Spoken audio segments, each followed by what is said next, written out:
Vamos al libro de las Crónicas, segundo libro de las Crónicas, capítulo 31. Solamente nos quedan 5 capítulos y terminamos Crónicas. A ver si en unas 2 semanas ya lo acabamos, ¿ok?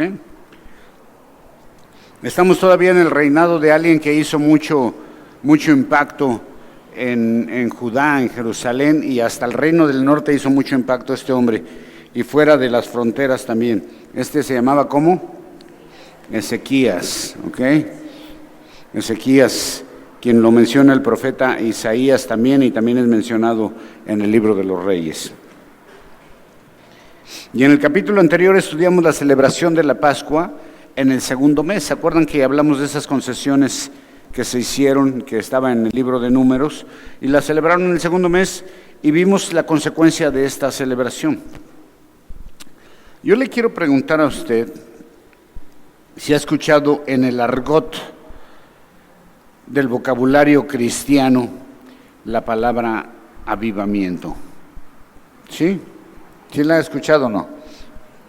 ¿Y cómo, por lo general, qué dice la gente de un avivamiento?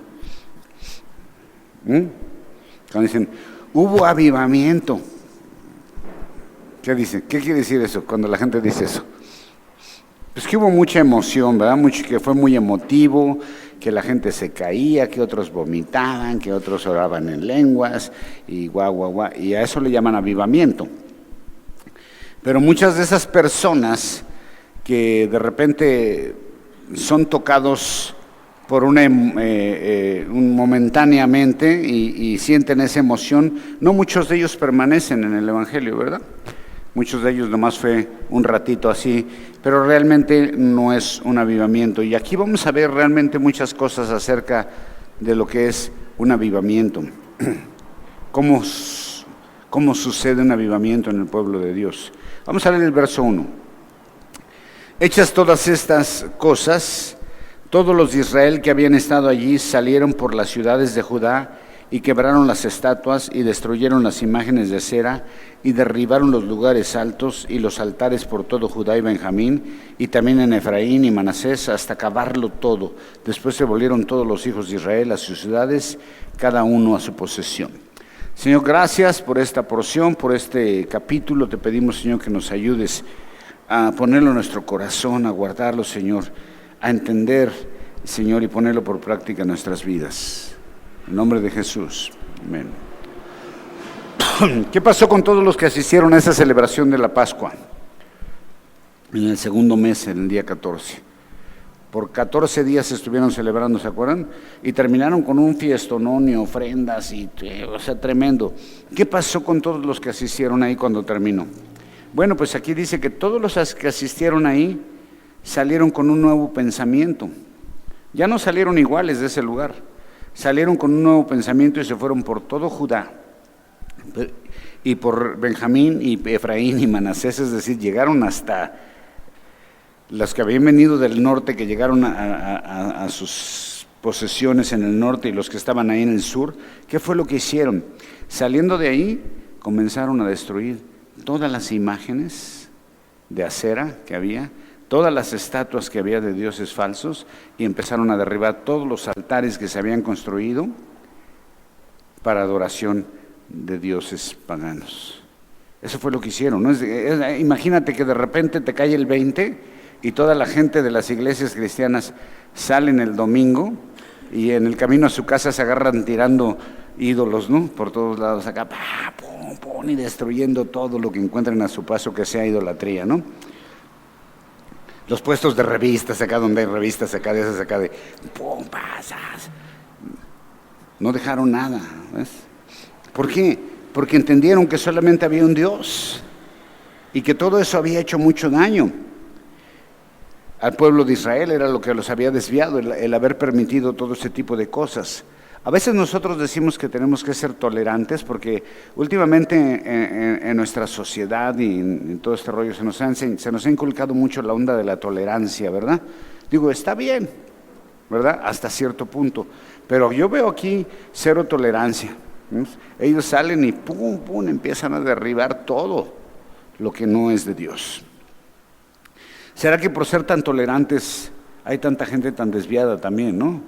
y por hacer tantas cosas como esas. Pero bueno, estos, después de hacer todo esto, que derribaron todos los altares y todo, vuelven a sus tierras. Pero el punto importante para mí es que hubo un cambio verdadero en ellos. O sea, que no fue pura emoción, sino que saliendo de la celebración, comenzaron a destruir todo lo que había desviado al pueblo, y este es un nuevo pensamiento, un nuevo comienzo con Dios. Esto es un avivamiento. Y un avivamiento comienza, después del arrepentimiento, comienza con empezarte a deshacer de todo lo que estorba a Dios, de todo lo que podría ser idolatría en tu vida. Y algunos pensamos que la idolatría es tener monitos en tu casa o rezarles a santos. No, idolatría puede ser cualquier cosa que ocupe el lugar de Dios en tu vida, a la cual le dedicas más tiempo que a Dios, que te ganan más que Dios, ¿no? O sea, que tiene más atención que Dios en tu vida. Entonces, un avivamiento comienza de esa manera, empezando a deshacerte de todas esas cosas. Luego dice el 31, 2 en adelante: y arregló Ezequías la distribución de los sacerdotes y de los levitas conforme a sus turnos, cada uno según su oficio, los sacerdotes y los levitas para ofrecer el holocausto y las ofrendas de paz, para que ministrasen, para que diesen gracias y alabasen delante de las puertas de los atrios de Jehová. El rey contribuyó de su propia hacienda para los holocaustos a mañana y tarde, y para los holocaustos de día de reposo, nuevas lunas y fiestas solemnes, como está escrito en la ley de Jehová. Mandó también al pueblo que habitaba en Jerusalén que diese porción correspondiente a los sacerdotes y levitas, para que ellos se dedicasen a la ley de Jehová. Y cuando este edicto fue divulgado a los hijos de Israel, dieron muchísimas primicias de grano, de vino, de aceite y de miel, y todos los frutos de la tierra trajeron a sí mismo en abundancia los diezmos de todas las cosas. Perdón. Y también los hijos de Israel de Judá, que habitaron en las ciudades de Judá, dieron del mismo modo los diezmos de las vacas y de las ovejas, y trajeron los diezmos de lo santificado, de las cosas que habían prometido a Jehová su Dios, y lo depositaron en montones. En el mes 3 comenzaron a formar aquellos montones, y terminaron en el mes 7. Cuando Ezequías y los príncipes vieron los montones, bendijeron a Jehová, a su pueblo y a Israel. Y preguntó Ezequías a los sacerdotes y a los levitas acerca de esos montones. Y el sumo sacerdote Azarías, de la casa de Sadoc, le contestó: desde que comenzaron a traer ofrendas a la casa de Jehová, hemos comido y nos hemos saciado, y nos ha sobrado mucho, porque Jehová ha bendecido a su pueblo y ha quedado esta abundancia de provisiones. Entonces mandó Ezequías que prepararan en la cámara de la casa de Jehová, y las prepararon. Y en ellas depositaron las primicias y los diezmos, las cosas consagradas fielmente, y dieron a cargo de ella al levita Conanías, el principal, y Simei, su hermano, fue el segundo.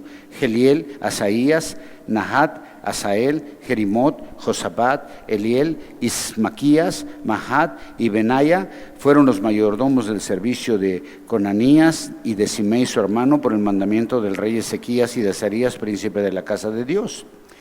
Y el levita Coré, hijo de Ina, guarda de la puerta oriental, tenía cargo de las ofrendas voluntarias para Dios y de la distribución de las ofrendas dedicadas a Jehová y de las cosas santísimas. Y a su servicio estaba Edén, Miniamín, Jesúa, Semanías, Amarías, Secanías, en las ciudades de los sacerdotes, para dar con fidelidad a sus hermanos sus porciones conforme a sus grupos, así al mayor como al menor.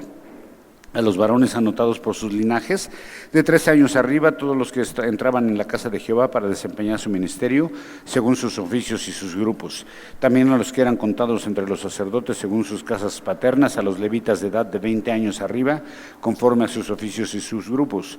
Eran inscritos con todos sus niños y sus mujeres, sus hijas y sus hijos, y toda la multitud, porque con fidelidad se consagraban a las cosas santas. Del mismo modo, para los hijos de Aarón, sacerdotes que estaban en los ejidos de sus ciudades, por las ciudades, los varones nombrados tenían a cargo de dar a sus porciones a todos los varones entre los sacerdotes y a todo el linaje de los levitas. De esta manera hizo Ezequías con todo Judá, y ejecutó lo bueno y recto y verdadero delante de Jehová su Dios, en todo cuanto emprendió el servicio a la casa de Dios, de acuerdo con la ley y los mandamientos. Buscó a su Dios y lo hizo de todo corazón, y fue prosperado. Bueno, después de que vemos que regresaron a sus casas, hubo este gran avivamiento, derribaron los ídolos y todo ese rollo, ahora el rey toma una diferente reforma, una nueva política, y dice que comienza a organizar los turnos, cada uno según su oficio. Una vez más se establece el orden de los sacerdotes como lo había hecho David en sus tiempos y Salomón. Eran turnos por familias. ¿Se acuerdan que ya lo estudiamos? Los turnos por familias, cuántas familias ministraban, qué día les tocaba y todo ese rollo. Una vez más queda todo organizado, y el propósito, oficio o trabajo de los levitas y de los sacerdotes era ministrar, era alabar a Dios, era dar gracias dentro de las puertas de los atrios de la casa de Jehová. En esto consistía el trabajo de los sacerdotes y los levitas. Ellos no debían hacer nada más que esto. Y de aquí se conectan los siguientes versículos con esta declaración. Que ya están organizados los turnos, menciona a las familias, menciona a varios grupos de personas, pero el punto es que ya se estableció el servicio, ya está en orden los turnos, y después de esto el rey comienza con la primera contribución. De su propia hacienda, es decir, de su propio ganado, el rey comienza a proveer animales para los sacrificios de la mañana y de la noche, ¿no? Comienza a dar para Dios. Así que el rey entiende el principio de dar para la obra. Y entonces él pone el ejemplo, toma de sus propios animales y los ofrece para que los levitas y sacerdotes ministren en el templo a través de esos sacrificios y holocaustos, como debían seguir celebrando el culto y las fiestas solemnes a Jehová. Entonces el rey comienza con el ejemplo de dar y después le pide al pueblo que den lo que corresponde a los que ministran. Fíjate lo que le está pidiendo el rey, ¿eh? Dice, ustedes también van a traer porque necesitan darle a los que están ministrando. El versículo 4 dice que el propósito era para que estos que están ministrando se dedicaran ¿a qué? A la ley de Jehová. El estudio de la palabra de Dios lleva mucho tiempo, hermano. ¿Ves? El estudio de la palabra de Dios no es nomás preparar un papelito, o sea, lleva mucho tiempo. Es estar metido ahí en la palabra, tener conocimiento. Entonces, el rey no quiere que estos levitas hagan otra cosa más que se dediquen al estudio de la palabra de Dios. Los levitas y sacerdotes están dedicados a estudiar la ley para después, ¿qué van a hacer con ella? Enseñarla, y van a ministrar con eso. Es importante ese concepto. El estudio de la palabra, como digo, lleva tiempo y necesita dedicarse el mayor tiempo posible al estudio. Por eso el pueblo tenía el compromiso de dar a estos sus necesidades. Ellos no trabajaban, los levitas y sacerdotes no trabajaban en otra cosa, porque el pueblo estaba encargado de darles tierra, fruto, vino, todo, hasta dinero, ¿no? Porque ellos recibían un beneficio espiritual de parte de ellos. Y lo que el rey quería es que estos estuvieran enfocados en el estudio y no tendrían que andar metiéndose en otras áreas, ¿ok? Así es de que vemos que los diezmos ahí pues eran ovejas, vacas, grano, cereal, vino y todo eso. Y muchos dicen, no, es que en la iglesia ya no se debe dar el diezmo porque el diezmo tiene que ser en especie. La próxima vez que el pastor te pida el diezmo, llévale un costal de trigo. Bueno, si te dedicaras a la agricultura y todos estuviéramos en este formato, sería lo que se debería de hacer, ¿sí? Pero en nuestros tiempos funciona de otra manera. El diezmo y las ofrendas ahora son en dinero. No me vas a traer gallinas ni vacas, ¿verdad? Porque ninguno de ustedes se dedica a eso, ¿sí? Entonces ni las pueden traer tampoco, ¿verdad? ¿Ok? Algunos usan estas porciones para decir que el diezmo no es bíblico, ¿no? Pero bueno, yo digo que las ofrendas y el dar a Dios sigue siendo bíblico. Los hijos de Israel, dice el verso 5 y 6, que el rey pidió que dieran para las necesidades de los levitas y sacerdotes, y ve lo que hicieron. ¿Cuál fue la respuesta a la convocatoria del rey? ¿Okay? El pueblo, en un avivamiento espiritual, comienza a dar en abundancia, ¿ves? Esto también es parte de un avivamiento, ¿ves? Primero cambiaron su mente, se arrepintieron, salieron de ahí, comenzaron a derribar toda la idolatría que había hecho tanto daño al pueblo, y ahora comienzan a dar con abundancia. Eso es avivamiento. Primero se deshacen de la contaminación, destruyen sus ídolos y después comienzan a dar para la obra, lo que es. Así que el pueblo comienza a dar en abundancia primicias y diezmos. Y obvio, esos primicias y diezmos eran para los sacerdotes y levitas, para el servicio de Jehová. Así que en estos versos vemos a toda la gente dando y dando en abundancia. Eso es avivamiento, ¿ves? Como les dije al principio, avivamiento no es caerse, vomitar y esas cosas como algunas personas. Hubo avivamiento, ¿por qué? Porque andaban vomitando. No, avivamiento es cuando realmente tú estás comprometido con la obra de Dios y entiendes eso. Es cumplir con Dios. En lo que tú das, se ve qué tanto amas a Dios, qué tanto tan prendido está tu corazón de verdad, ¿no? Si no ofreces a Dios, si tú no das para la obra, si tú no das para quienes enseñan la palabra de Dios, pues estás haciendo de la bola nada más, ¿no? Dar a Dios es recibir bendición. Si tú no quieres bendición, pues quédate ahí apagado, no des, de verdad, no des. Pero no esperes que Dios te bendiga, ¿okay? No esperes que Dios te dé abundancia. Estos dieron e iban haciendo, ¿qué iban haciendo con lo que daban? Montones con todo lo que traían, es decir, empezaron como a clasificar, comenzaron en el mes tercero y iban haciendo montones con lo que recibían y terminan hasta el mes séptimo. Hay que aclarar aquí que no terminaron de dar. Está diciendo que los levitas comenzaron a hacer los montones en el mes tercero y acabaron hasta el mes séptimo, es decir, tardaron 4 meses en clasificar y acomodar todo lo que el pueblo trajo. Tanto era que tardaron 4 meses en acomodar todo lo que recibieron. ¿Te imaginas las cantidades que estaban recibiendo? Que empezaron a hacer montones. A ver, el trigo acá, el vino por acá, y esto acá, y empezaron las vacas de este lado, y empezaron a acomodar. Era tanto que había, que tardaron 4 meses tan solo para poder acomodar lo que el pueblo estaba trayendo. Qué bendición, hermano. Después en el 8 y 9 llega el rey Ezequías con su gabinete, con sus príncipes, y de repente entran al templo y lo ven lleno de montones por todos lados así, ¿no?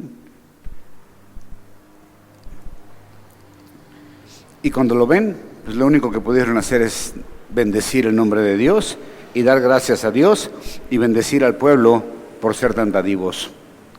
Se estaba restableciendo una vez más. Pero Ezequías hace una pregunta y le dice, oye, en el siguiente versículo, le contestó, ¿ves? Y el sumo sacerdote Azarías de la casa le contestó, le pregunta, ¿qué son todos estos montones? ¿Qué onda, no? La pregunta del rey es, ¿por qué hay tanto? Y obviamente está incluido ahí que les está diciendo a los levitas y sacerdotes, oye, ¿por qué hay tanto? ¿Que ustedes no están tomando lo que les corresponde?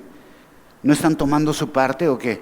A lo cual contesta el sacerdote, le dice, sí, desde que comenzaron a traer, hemos comido y hemos comido hasta llenarnos, y claro que estamos agarrando nuestra parte, pero han traído tanto que nos sobran muchas provisiones. ¿Ves? Dice, por lo cual se depositaron en bodegas para no tener los montones ahí. Cuando el rey ve, dice, entonces ¿sí están agarrando lo suyo? Claro que estamos agarrando, pero es que el pueblo está trayendo tanto que mira todo lo que hay. Dice, ¿sabes qué? Hay que preparar las cámaras, esos son los alfolís que se hablan, y comienzan a preparar las cámaras y ahí empiezan a meter todas las reservas. Imagínate qué maravilloso toda la reserva que tenía ya el templo, toda la cantidad de cosas que tenían. Impresionante. Y luego comienzan a dar cargos del 12 al 19, y aquí comienzan a dar cargos especiales a hombres especiales, y esto, en todo esto sobresale algunos puntos, las ofrendas voluntarias, también encargados de distribuir a los levitas y sacerdotes lo que les correspondía, es decir, que se encargaban de pagar. Después de todo esto, nombran a unas personas que se tienen que hacer cargo de esto, pero su propósito principal es encargarse de que los levitas y sacerdotes reciban lo que tienen que recibir de lo que el pueblo está dando. ¿Okay? Y luego es interesante el verso 16 al 19, si lees, en el 16 dice que los niños de 3 años, ¿sí? Los varones de 3 años arriba, es decir, si tú pertenecías a una familia sacerdotal o de levitas, si tú eras de la tribu de Leví, a los 3 años ya te correspondía una parte de lo que daba el pueblo, si eras del linaje de los sacerdotes y levitas. ¿Por qué? Porque es seguro que algún día, si tú nacías dentro de la tribu de Leví, algún día tú tendrías que estar en el templo ministrando. Ya el llamado era irrevocable. Así es de que les comenzaban a abrir una cuenta bancaria, por así decirlo, desde los 3 años, para cuando llegaran ya a la edad que podían ministrar, parece que era a los 20 años, comienzan a ministrar, ellos ya tienen ahí asegurado su futuro. Así que todo el linaje de Leví eran sostenidos por el pueblo, y el pueblo tenía la obligación, según la ley de Jehová, de sostener a sus levitas y sacerdotes. Y termina en el versículo 20 y 21 diciendo que el rey Ezequías, de esta manera hizo Ezequías en todo Judá, ejecutó lo bueno, recto y verdadero delante de Jehová su Dios. Eso está maravilloso, ¿no? Un hombre que hizo lo bueno, pero no solo lo bueno, sino que a eso bueno lo hizo dentro de la rectitud, y eso recto lo hizo dentro de la verdad. Así que nos habla de una fidelidad impresionante de este rey a Dios. 3 palabras muy importantes que describen sus hechos: bueno, recto y verdadero. 3 cosas que no se pueden separar. Porque si separamos esto, si tú separas lo bueno de lo recto y lo recto de lo verdadero, pues ya no es completo. Estas características tenía este rey, por eso era fiel a Dios. Pero no solo eso, sino que todo lo hizo conforme a la ley de Dios. Y más adelante vamos a ver que encuentran un libro de la ley de Dios después de la muerte de Ezequías. Bueno, ya vamos a llegar ahí. Sus mandamientos, respetó los mandamientos y estatutos de Dios. No hizo las cosas como él quería. Él hizo todas las cosas según la palabra de Dios, y lo estamos viendo, como Dios lo pedía. Entonces tenemos que dice que él hizo todo esto, todo en cuanto emprendió en el servicio de la casa de Dios, ¿de acuerdo qué? Con la ley.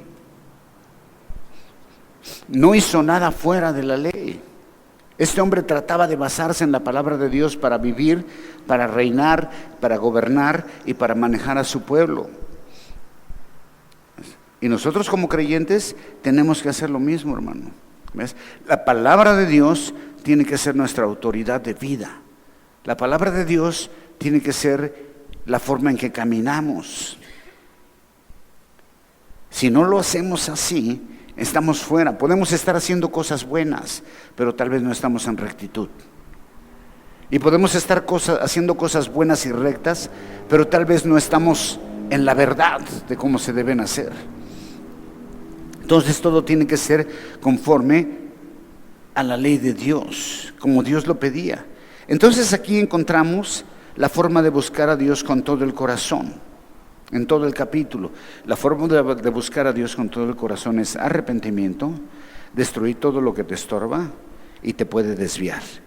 Dar a Dios lo que es de verdad es de Dios, ¿sí? O sea, dar a Dios lo que es de Dios. Y esto resulta en bueno, recto y verdadero, que es la búsqueda de Dios con todo el corazón. La consecuencia lógica es... ¿Cuál es la consecuencia lógica de hacer estas cosas? Y fue, ¿qué? Prosperado.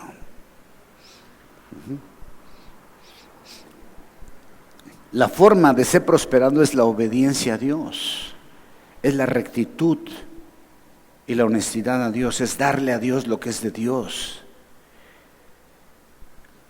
¿Quieres prosperidad, hermano? No lo declares, ¿ves? Porque tú puedes declarar prosperidad, pero si no le das a Dios, no va a haber esa prosperidad. A lo mejor tú dices, pero a mí me va bien, aunque no diezmo ni ofrendo. ¿Sabes qué? Te podría ir mucho mejor. Otros dicen, es que me va re mal. Comienza a practicar diezmar y ofrendar. Otros dicen, a mí me va bien y no doy nada. Podría irte mucho mejor. La consecuencia de buscar a Dios es prosperidad. Así es de que no lo declares. Aquí tienes el manual de la prosperidad. Practica todo esto. Y es dar a Dios con un corazón dispuesto en abundancia. ¿Ves? Pero no solo eso, o sea, acabar con todo lo que puede estorbar en tu vida, con toda la inmundicia que puede haber en tu vida, con los ídolos, con todo lo que te pueda desviar de Dios, derribar esos altares que hay en nuestras vidas, para caminar con Dios. Este rey hizo cosas maravillosas y el siguiente capítulo termina su vida, pero creo que es uno de los reyes más importantes que hubo después de David y Salomón, ¿no? Ya hemos visto que unos han andado así y así, de este se nos ha dicho todo, aunque al final va a haber por ahí un detallito, ¿no? Pero este rey dice que hizo las cosas conforme a ¿qué? A David su padre. Y aunque sabemos que David no era su padre, sino ya un familiar lejano, de alguna manera, pero bueno, si Dios lo compara con David es porque era algo especial. ¿Okay?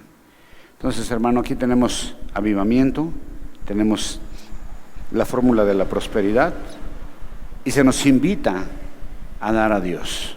Me gustaría que esta historia fuera también de esta iglesia, ¿no? Decir, y la gente dio tanto que ya no sabíamos qué hacer con tanto que daban. Pero la verdad es que a veces andamos sufriendo en la economía, ¿no? Aprenda a darle a Dios. Aprenda a darle a Dios. Aprenda a dar para la obra de Dios. Y las cosas van a estar mejor para todos. ¿Okay? Señor, gracias por esta palabra y te pido que tú nos ayudes a entender esta fórmula, Señor. Que tú avives la llama en nuestro corazón y nos ayudes también, Padre, a entender que en el dar está la prosperidad, Señor. Te pido, Padre, que nos ayudes de todo corazón, Señor, a cambiar nuestras maneras de pensar, Señor, a derribar altares, a estar dispuestos, Señor, a bendecir tu obra, Señor, en el nombre de Jesús. Amén. Dale un aplauso bien fuerte al Señor. Dios los bendiga.